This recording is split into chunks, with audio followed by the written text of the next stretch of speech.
Sorrow is something nobody wants. And yet without sorrow we could not have understood true happiness.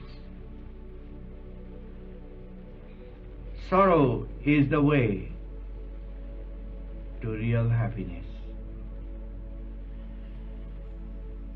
Nobody wants sorrow, yet without sorrow we would never learn to be better. Sorrow is a great teacher if you learn from it. It's the greatest curse if you don't learn from it. Sorrow was given that you don't stay here. That's why Shankar philosophy says, Shankar, Yoga, Vedanta are three integral philosophies. The greatest is the Yoga, the spiritual method. I'm going to tell you why in the end. Shankar explains the doctrine of suffering. Attanta trivida dukkha nivritti param purushartha. Param purushartha means the highest necessity of man is the attanta, removing all suffering, physical, mental and spiritual suffering from its roots so there is no recurrence. Shankar goes on to say that there are obvious methods of destroying suffering. When you are physically suffering, take any form of the physical cures. They work and then they repeat themselves, those diseases again.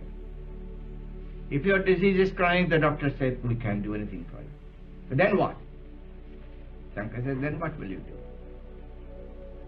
The obvious method of destroying suffering, physical suffering, disease and others, is to eat right, is to exercise right.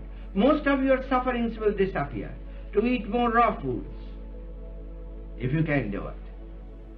Now most of the suffering can be destroyed, physical suffering, by the obvious method.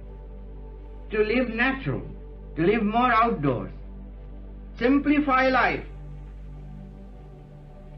True happiness by meditation, and health by properitarianism, and disease lessons by character building and exercise, and mutual service and freedom. Then asana, by sitting still and practicing yoga postures. It's self-chiropractic.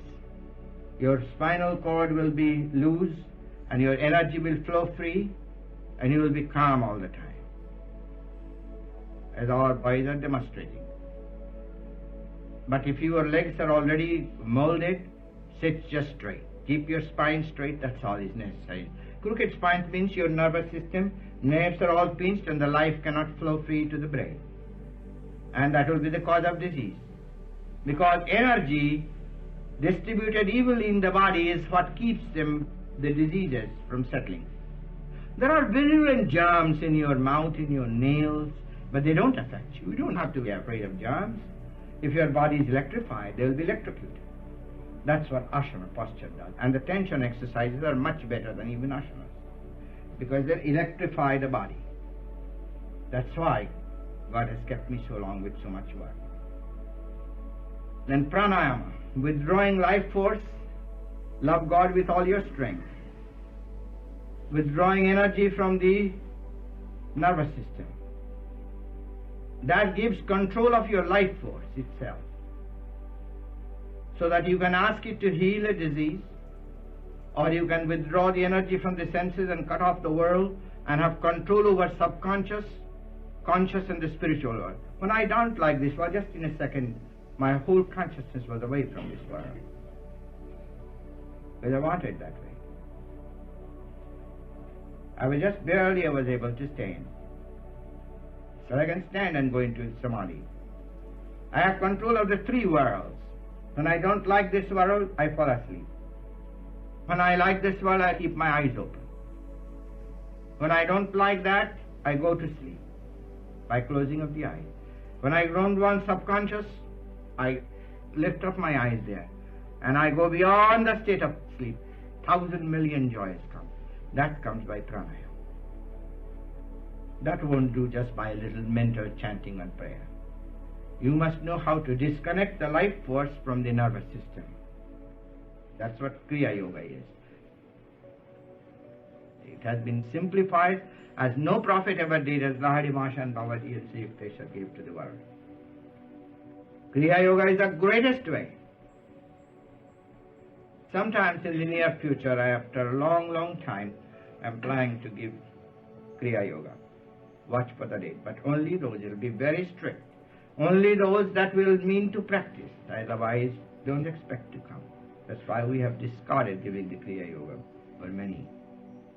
Many came just for the ceremony. But those that will practice Kriya Yoga, they will see how far advanced than any method of prayer it is.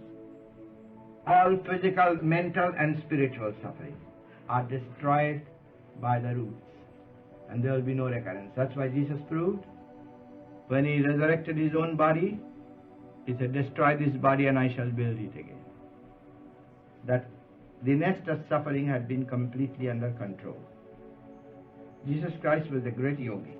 That's why from India came self-realization, by which you can understand your Bible and commune with Christ and God, that you may destroy all sorrows forever.